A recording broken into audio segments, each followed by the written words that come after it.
Continuing Pudd'nhead Wilson by Mark Twain.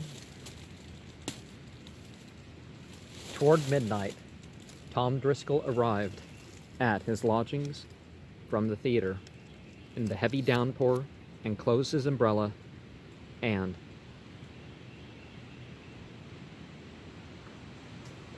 shut himself in.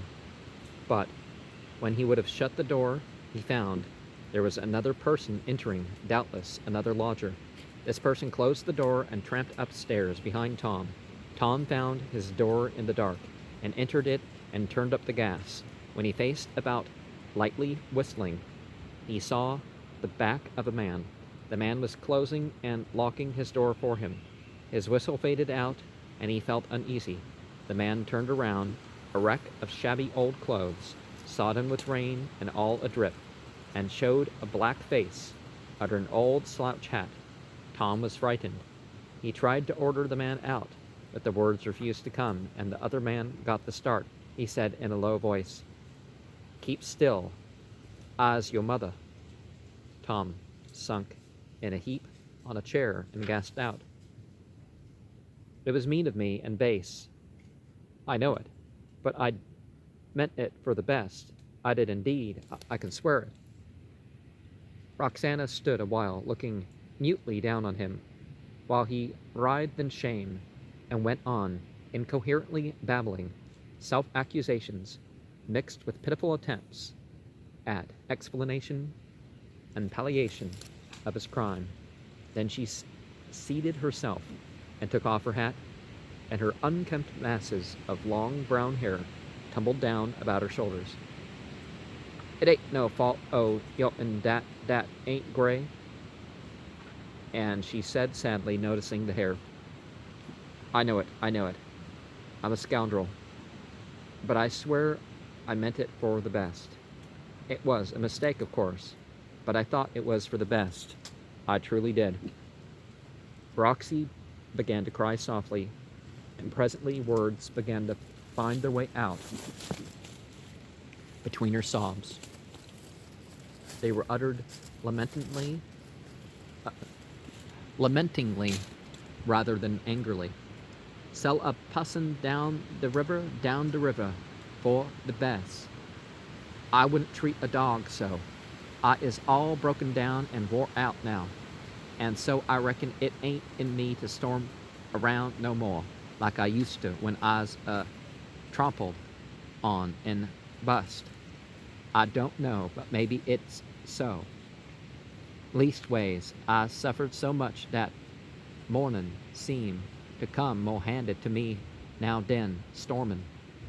These words should have touched Tom Driscoll, but if they did, that effect was obliterated by a stronger one which removed the heavy weight of fear which lay upon him, and gave his crushed spirit a most grateful rebound, and filled all his small soul with a deep sense of relief. But he kept prudently still and ventured no comment. There was a voiceless interval of some duration, now in which no sounds were heard but the beating of the rain upon the panes, the sighing and complaining of the winds, and now and then a muffled sob from Roxana. The sobs became more and more infrequent, and at last ceased. Then the refugee began to talk again. "Shet down that light a little more yet. A pussin' dat is haunted don't like de light. That'll do. I can see wha you is, and that's enough. I's gwine to tell you de tale and cut it just as short as I can, and den I'll tell you what you's got to do. Dat man that bought me ain't a bad man. He's good enough as planters goes, and if he could had his way, I'd been a house servant in his family and been comfortable, but his wife, she was a Yank, and not right down good looking, and she's riz up again me straight off, so den they sent me out to de quarter mongst de common field hands. Dat woman weren't satisfied even with that, but she worked up the overseer again me, and she was that jealous and hateful, so that overseer had me out before day in the mornings and worked me the whole long day, as long as there was in a light to see by, and many's the lashings I got, 'cause I couldn't come up to the work o' the strongs. That overseer was a Yank too, out in New England, and anybody down south can tell you what that mean. They knows how to work a Negro to death, and they knows how to whale 'em too. Whale 'em till the backs is welted like a washboard. Long at bust, my master said the good word for me to the overseer, but that was bad for me, for the mistress she found it out and arter that I just kitched it at every turn. They weren't no mercy for me no more. Tom's heart was fired with fury against the planter's wife, and he said to himself, but for the meddlesome fool, everything would have gone all right. He added a deep and bitter curse against her. The expression of his sentiment was fiercely written in his face, and stood thus revealed to Roxana by a white glare of lightning, which turned the somber dusk of the room into dazzling day. At that moment she was pleased and grateful, for did not that expression show that her child was capable of grieving for his mother's wrongs, and of feeling resentment towards her persecutors, a thing which she had been doubting. But her flash of happiness was only a flash, and went out again, and left her spirit dark. For she said to herself, he sold me down the river. He can't feel for a body long. Diz pass and go. Then she took up her tale again. 'Bout 10 days ago I was saying to myself that I couldn't last many more weeks. I was so worn out with the awful work and the lashings, and so downhearted and miserable, and I didn't care no more. Nother life weren't worth nothing to me. If I got to go on like that, well, when a body is in a frame of mind like that, what do a body care what a body do? There was a little sickly Negro wench, about 10-year-old, that was good to me,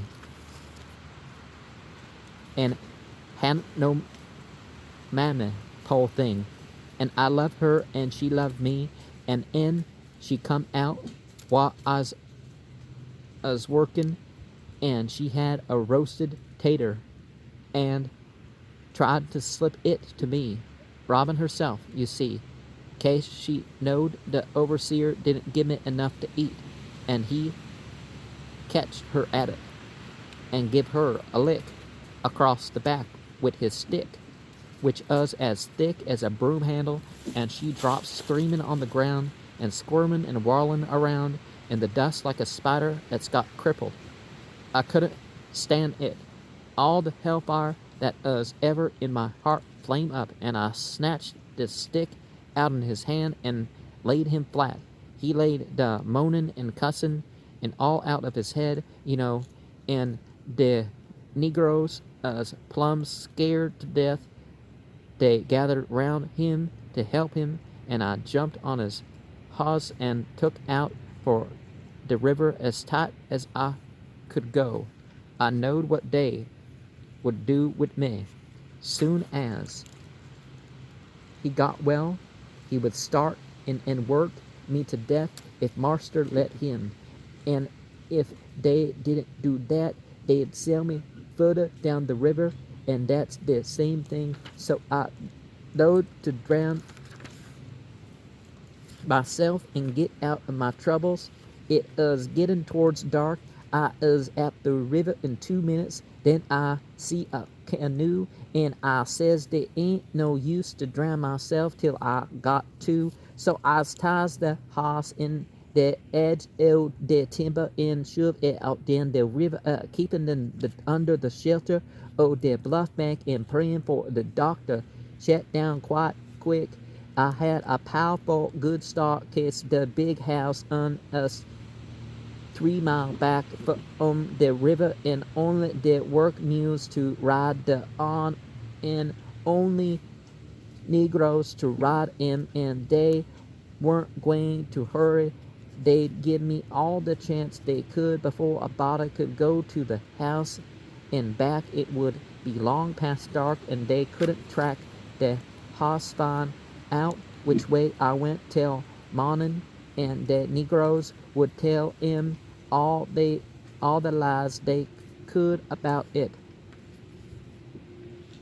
Well, dark did come, and I went on a spin down the river. I paddled more 'n 2 hours, then I warn't word no more, so I quit paddling and floated down the current, considering what I was going to do if I have to drown myself. I made up some plans and floated along, turning 'em over in my mind. Well, it was a little past midnight, as I reckoned, and I had come 15 or 20 mile. I see the lights of a steamboat laying at the bank. Why, there weren't no town and no wood yard, and putty soon I catch the shape o' the chimbley tops again the stars, and the good gracious me, I most jumped out of my skin for joy. It was Grand Mogul. I's a chambermaid on her for 8 seasons in the Cincinnati and Orleans trade. I slid long past, don't see nobody, stirring no wall. Hear him a hammering away in the engine room. Then I knowed what the matter was. Some old the machinery's broke. I got a show below, then a boat, and turn in the canoe loose. Then I goes along up, and they us just one plank out, and I step aboard in the boat.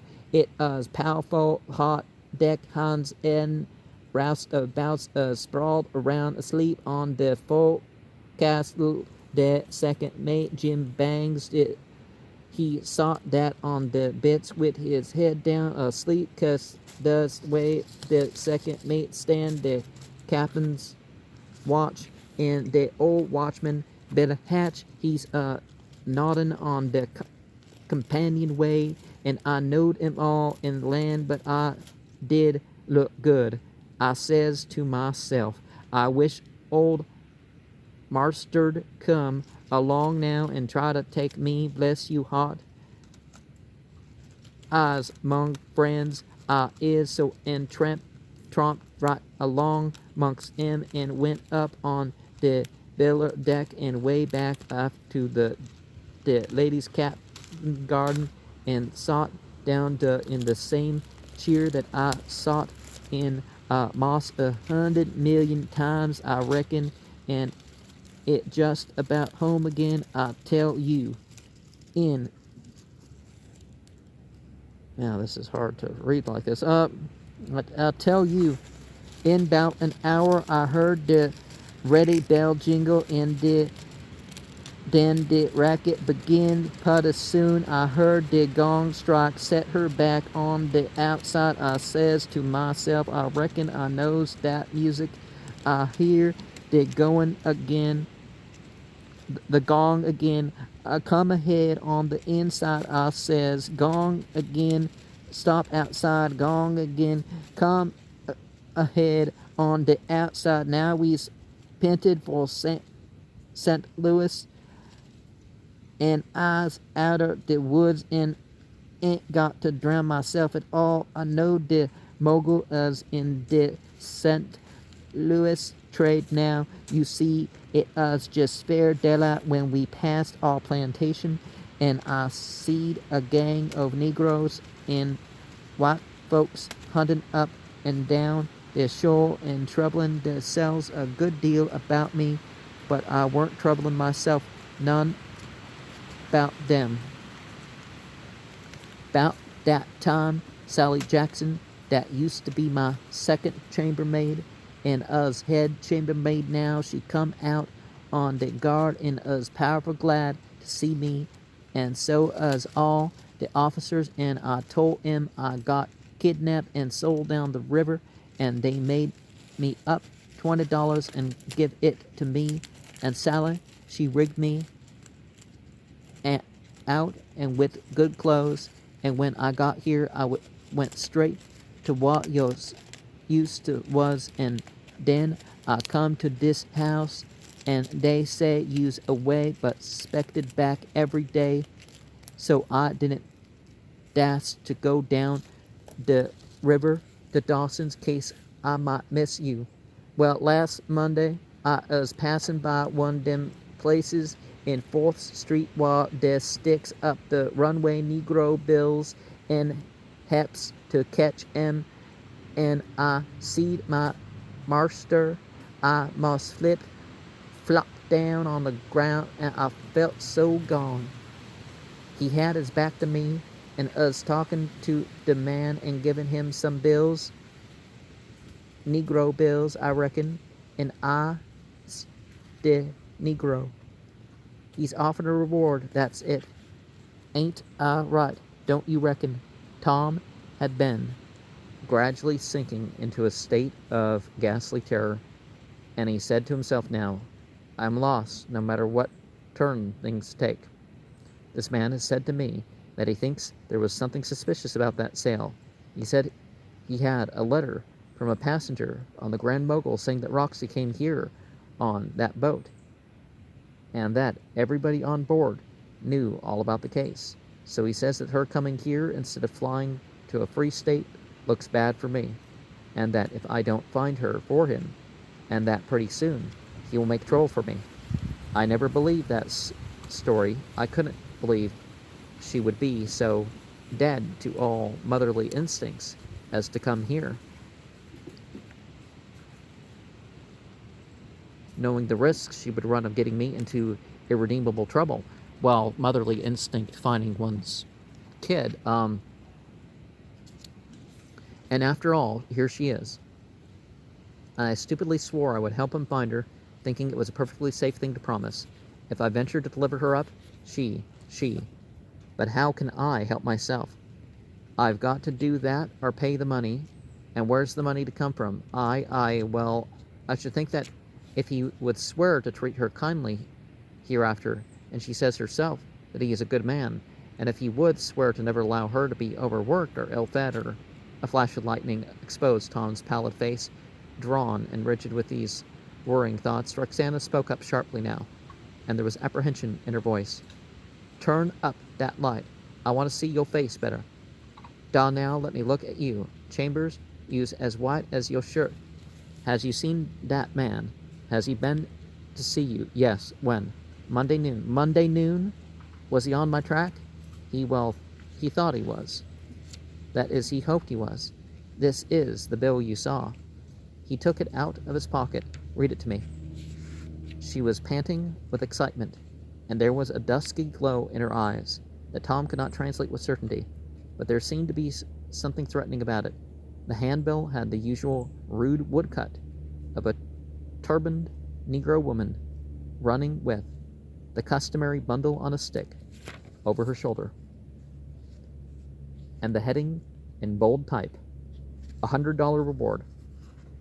Tom read the bill aloud, at least the part that described Roxana, and named the master and his St. Louis address, and the address of the 4th Street agency, but he left out the item that applicants for the reward might also apply to Mr. Thomas Driscoll. Give me the bill. Tom had folded it and was putting it in his pocket. He felt a chilly streak creep down his back, but he said as carelessly as he could, The bill? Why, it isn't any use to you. You can't read it. What do you want with it? Gimme the bill. Tom gave it to her, but with a reluctance which he could not entirely disguise. Did you read it all to me? Certainly I did. Hold up your hand and swa to it. Tom did it, and Roxana put the bill carefully away in her pocket, with her eyes fixed upon Tom's face, all the while. Then she said, Y'all's lying. What would I want to lie about it for? You don't know, but you is. That's my opinion, anyways. Yeah, if you don't know anything against somebody, you don't make false accusations, but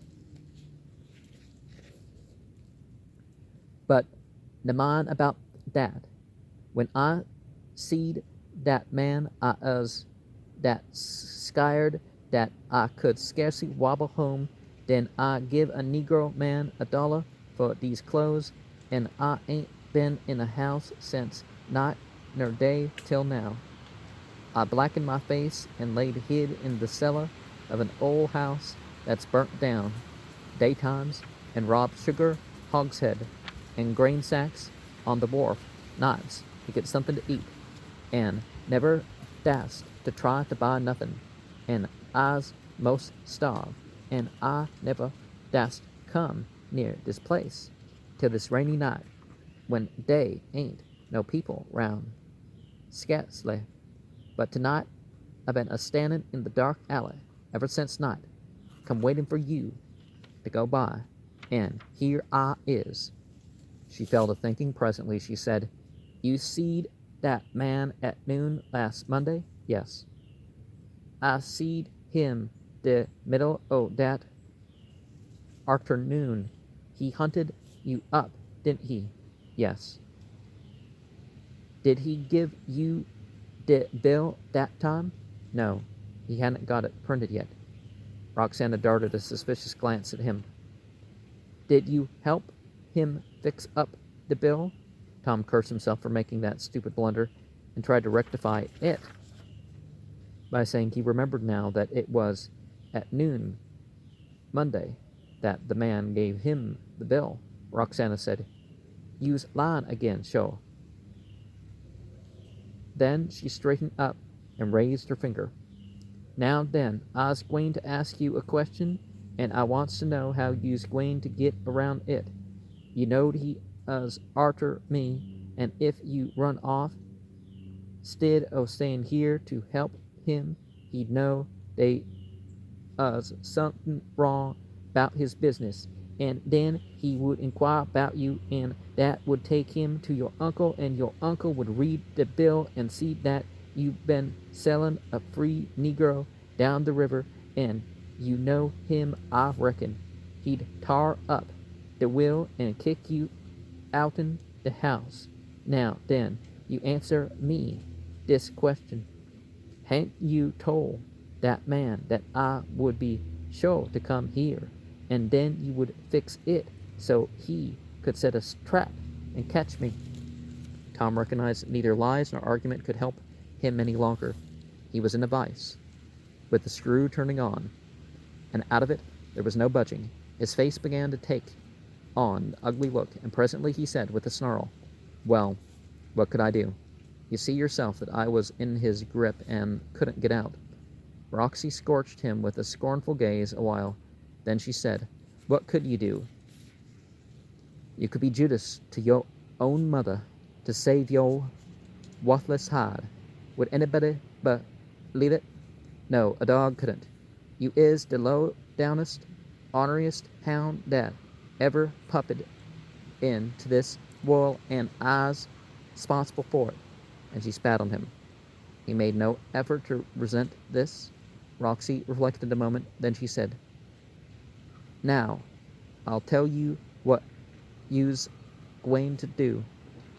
You's gwine to give that man the money that you's got laid up, and make him wait till you kin go to the judge and get the reason by me free again." "Thunder, what are you thinking of? Go and ask him for $300 and odd." "What would I tell him I want with it, pray?" Roxy's answer was delivered in a serene and level voice. "You tell him you sold me to pay your gambling debts, and that you lied to me and was a villain, and that I queers you to get that money and buy me back again. Why, you've gone stark mad. He would tear the will to shreds in a minute. Don't you know that?" "Yes, I does." "Then you don't believe I'm idiot enough to go to him, do you?" "I don't believe nothing about it. I knows you's a-goin'. I knows it, 'cause you knows that if you don't raise that money, I'll go to him myself, and then he'll sell you down the river, and you can see how you like it." Tom rose, trembling and excited, and there was an evil light in his eye. He strode to the door and said he must get out of this suffocating place for a moment and clear his brain in the fresh air so that he could determine what to do. The door wouldn't open. Roxy smiled grimly and said, I's got the key, honey. Set down. You need it clear up your brain none to find out what you going to do. I knows what you's going to do. Tom sat down and began to pass his hands through his hair with a helpless and desperate air. Roxy said, Is that man in this house? Tom glanced up with a surprised expression and asked, What gave you such an idea? You done it. Going out to clear your brain. In the first place, you ain't got none to clear. In the second place, your honor, I told on you, you's the low-downest hound that ever, but I done told you that before. Now then, this is Friday. You can fix it up with that man and tell him you's going away to get the rest of the money and that you'll be back with it next Tuesday or maybe Wednesday. You understand? Tom answered sullenly, Yes. And when you gets the new bill o' sale that sells me to my own self, take and send it in the mail to Mr. Pudd'nhead Wilson, and write on the back that he's to keep it till I come. You understand? Yes. That's all then. Take your umbrella and put on your hat. Why? Because you's going to see me home to the wharf.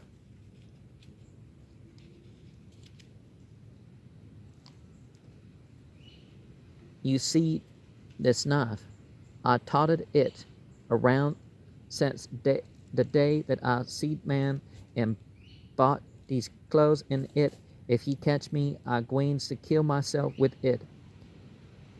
Now start along and go soft and lead the way, and if you gives a sign in this house, or if anybody comes up to you in the street, I going to jam it right into you. Chambers, does you believe me when I says that? It's no use to bother me with that question. I know your word's good. Yes, it's different from your own. Shut the light out and move along. Here's the key. They were not followed. Tom trembled every time a late straggler brushed by them on the street and half expected to feel the cold steel in his back. Roxy was right at his heels and always in reach. After tramping a mile, they reached a wild vacancy on the deserted wharves, and in this dark and rainy desert they parted. As Tom trudged home, his mind was full of dreary thoughts and wild plans. But at last he said to himself wearily, There is but one way out. I must follow her plan, but with a variation. I will not ask for the money and ruin myself. I will rob the old skinflint.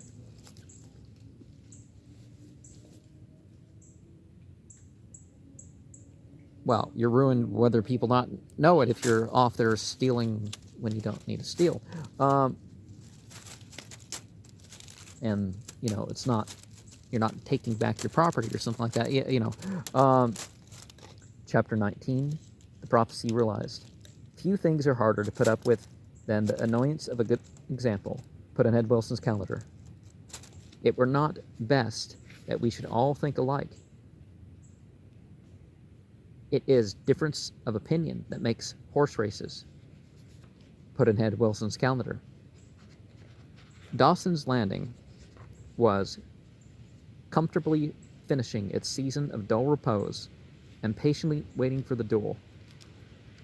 Count Luigi was waiting too, but not patiently. Rumor said. Sunday came, and Luigi insisted on having his challenge conveyed. Wilson carried it. Judge Driscoll declined to fight with an assassin, that is, he added significantly, in the field of honor. Elsewhere, of course, he would be ready. Wilson tried to convince him that if he had been present himself when Angelo told about the homicide committed by Luigi, he would not have considered the act discreditable to Luigi, but the obstinate old man was not to be moved. Wilson went back to his principal and reported the failure of his mission. Luigi was incensed and asked how it could be that the old gentleman, who was by no means dull-witted, held his trifling nephew's evidence and inferences to be of more value than Wilson's is, but Wilson laughed and said, "That is quite simple, that is easily applicable. I am not his doll, his baby, his infatuation, his nephew is. The judge and his late wife never had any children.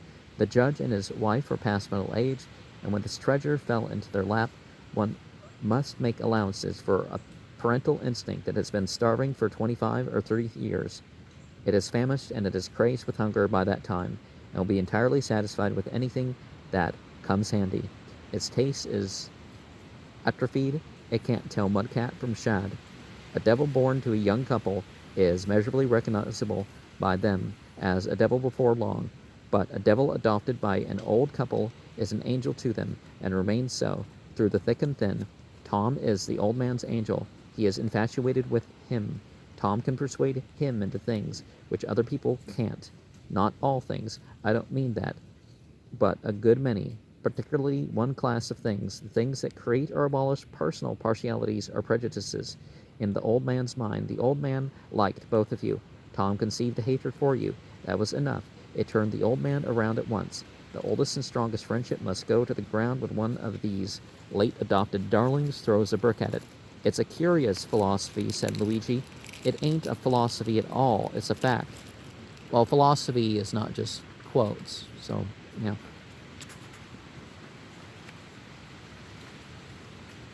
And there is something pathetic and beautiful about it, too.